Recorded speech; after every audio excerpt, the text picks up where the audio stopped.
Movimiento circular uniforme. Después de haber visto los movimientos rectilíneos en cinemática, ahora tendremos que ver movimientos circulares. Y si hablamos de movimiento circular uniforme, hablaremos también de movimiento circular variado.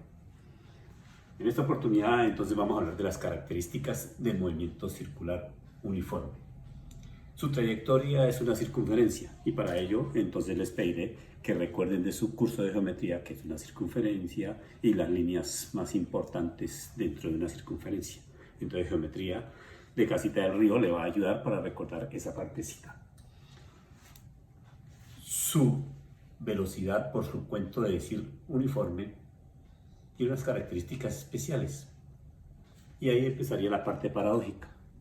Puedo hablar de que la velocidad, que es vectorial, que ya habíamos hecho referencia en anteriores oportunidades a ella, es variable porque están viendo el vector de la velocidad que a medida que está evidentemente girando, pues de alguna forma entonces está cambiando de dirección y de sentido. Mientras la rapidez es constante y es lo que la define que sea uniforme, porque la rapidez es una escala y en esas condiciones siempre mantiene el mismo módulo.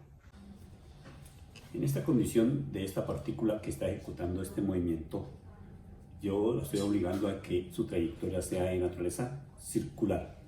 Y esta es una condición vertical para esta partícula. Si eso lo quiero representar en mi gráfica del tablero, tendría la siguiente situación, esta que aparece aquí. Para trazar una circunferencia generalmente utilizamos un compás en geometría y primero que todo ubicamos un punto denominado centro. Este punto determina exactamente una línea que todos conocemos con el nombre de radio y otra que es diámetro como tal. Esa partecita es la que yo quiero que ustedes recuerden allí. He escogido al azar dentro de esta trayectoria circular dos de las infinitas posiciones que ocupa la partícula mientras describe su trayectoria. Esta que está aquí con este color punto negrito y esta que está acá. Y mientras el radio describe esta condición de arco de circunferencia, entonces ha descrito un ángulo que hemos llamado θ. Y de esa forma entonces estará ocupando todas las infinitas posiciones y si lo hace con rapidez constante, hablaremos de un movimiento circular uniforme. Pero teniendo en cuenta que la velocidad en cada uno de sus puntos de su trayectoria está cambiando de dirección y sentido y por ser una magnitud vectorial decimos en física que es una condición variable por la dirección y el sentido, no por su módulo porque el módulo sería el mismo. ¿En dónde ha utilizado usted el movimiento circular uniforme? Cuando en un vehículo, recordando que usted va para el colegio, el transporte escolar lo lleva y ahí hay movimiento circular. Si las ruedas del vehículo en un instante determinado por la autopista se mueven con velocidad constante, en ese instante estaríamos en un movimiento uniforme. Este juguete, que fue popular en otras oportunidades, determina un movimiento circular. Si las características de esta trayectoria circular son de rapidez constante, estaríamos hablando de un movimiento uniforme. Como dije anteriormente, hablaremos también de movimiento circular variado.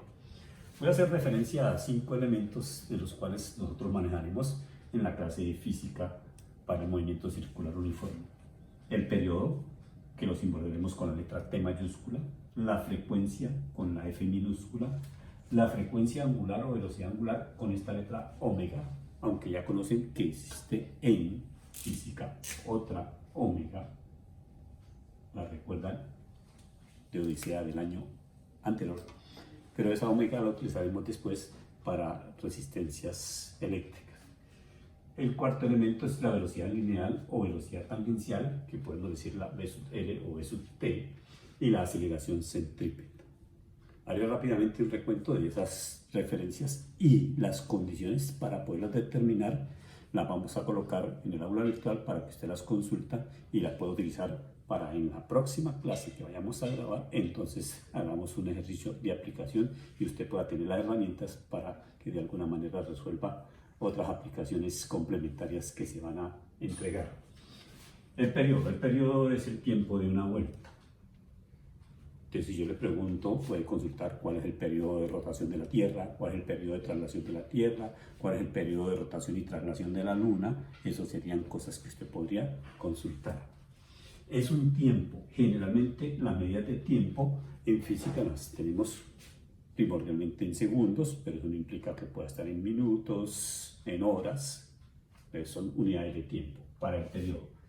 El segundo elemento es la frecuencia, que la representaremos con la letra F minúscula.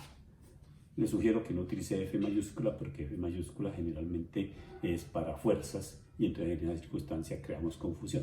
Entonces F minúscula, la frecuencia. Y usted ha visto frecuencia en muchas oportunidades. El número de vueltas por unidad de tiempo sería para este caso, pero usted conoce otros tipos de frecuencias, frecuencias radiales, las frecuencias de otros tipos de eventos como una licuadora, cosas por el estilo.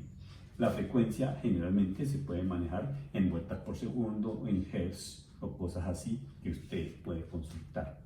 Es el número de vueltas que puede realizar la partícula por unidad de tiempo. La frecuencia angular o velocidad angular, para esto entonces yo le sugiero que de alguna manera recuerde su curso de geometría, que es un ángulo y en qué unidades o sistemas se pueden medir los ángulos. En este caso, este ángulo que yo he dibujado aquí en mi representación, para las dos posiciones escogidas al azar, esta y esta, mientras hizo este pedazo de trayectoria, recorrió este ángulo. Si hace una vuelta completa en el sistema cíclico, lo medimos en radianes y diríamos que este ángulo en ese sistema equivaldría a un valor de 2pi radianes. Y esa condición estaría determinando algo que llamaríamos frecuencia angular o velocidad angular, que es respecto al ángulo que está en ese momento recorriendo. Entonces, en un ejemplo que yo le digo, si esta partícula recorrió un ángulo de 40 pi radianes, le puedo preguntar cuántas vueltas dio.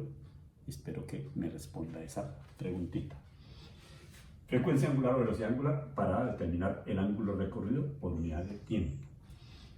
El cuarto elemento, velocidad lineal o velocidad tangencial, hace referencia a la línea tangente de una circunferencia en el punto específico como tal. Ahí he dibujado al azar varias, pero usted puede decir que haya infinitas posiciones, infinitas velocidades lineales o tangenciales. Tangente, línea, es una línea. Entonces, en este caso, cuando está ejecutando esta partícula, este tipo de movimiento, si lo llego a soltar o se llega a romper la cuerda, lo típico de esperar es que la partícula, que en este caso es de metal, salga despedida tangencial o linealmente en el punto de rompimiento o ruptura. Voy a suponer que usted va conduciendo su vehículo y va directo hacia el colegio.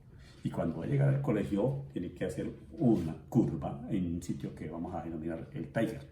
Y si usted, que es el del volante, se excede la velocidad en un momento determinado, puede suceder que salga linealmente despedido de su vehículo, tangencialmente hacia el Tiger, y caiga ya en medio de toda esa cantidad de vehículos que hay parqueados allí. Entonces, la velocidad lineal o velocidad tangencial está definida por esta línea tangente, que es obviamente la que corresponde a cada punto en su trayectoria. Y el quinto elemento es la aceleración centrípeta.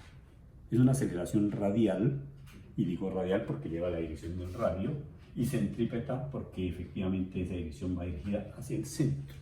Aceleración centrípeta que usted experimenta cuando, como pasajero o conductor en su vehículo, toma una curva a gran velocidad y siente que efectivamente se va hacia un lado, como si quisieran sacarlo, despedirlo de esa trayectoria. Ahí estaríamos hablando de una aceleración centrípeta que más adelante va a dar origen a algo que llamaremos fuerza centrípeta. Estos elementos serán los que nos van a entretener en esta partecita de movimiento circular. Para determinar cada uno de ellos y sus unidades de medida, entonces va a encontrar en el aula virtual un taller, una guía, donde de alguna manera usted complementará la información de tal forma que permita, dentro de la lista de condiciones físicas que tiene y que ya ha ido agregando a través de los movimientos, ahora anexe la de estos 5 elementos y cómo se van a calcular y en qué unidades se mide cada uno, cuál es la más usual como tal.